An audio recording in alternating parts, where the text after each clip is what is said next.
जागेपर्यंत जायची मला पूर्ण म्हणून सावध राहा, सावध राहा.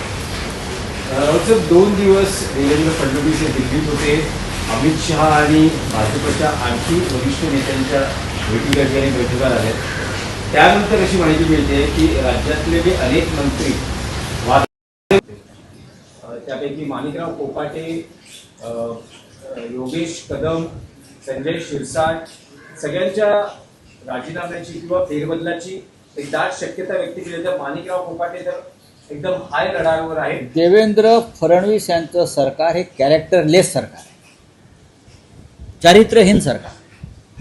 हा शब्द वापरायला महाराष्ट्राच्या बाबतीमध्ये खरं म्हणजे आमची जीभ धजावत नाही आहे. आणि ह्याला जबाबदार स्वतः देवेंद्र फडणवीस आहे. त्यांचा वाढदिवस झाला मधल्या काळामध्ये. त्यांच्या गुणांचा गौरव करणाऱ्या सविनर निघाल्या. त्यात शरद पवारांपासून माननीय उद्धव ठाकरे यांच्यापर्यंत अनेकांनी त्यांच्यावर फुलं उधळली. त्या फुलांचा जर वास सुटला नसेल तर त्यांनी आपण चारित्र्यवान आहोत आणि मग चारित्र्यवान सरकार चालवतो आहे यासाठी काम करावं लागेल.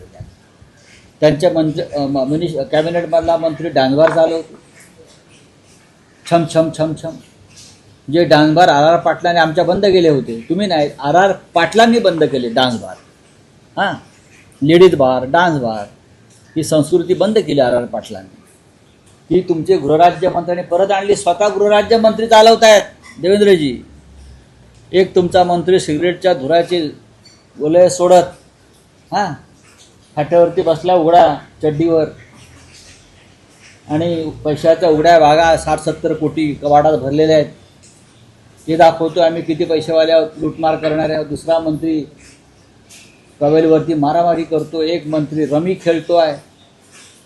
हे तुमच्या मंत्रिमंडळाचं कॅरेक्टर, चारित्र्य आहे, ही नैतिकता आहे. ह्याच्यावर जरा अभ्यास करा. तुमच्यावरची स्मरणिका जी आहे त्यात दिलेले लेख परत वाचा.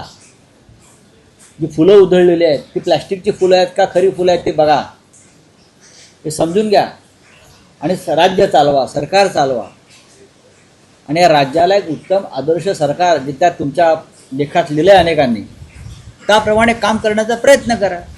पण राऊतसाहेब, तुम्हाला वाटतं की त्या पद्धतीनं गेल्या 2 दिवसात घडामोडी घडलेल्या आहेत. अनेक मंत्र्यांनी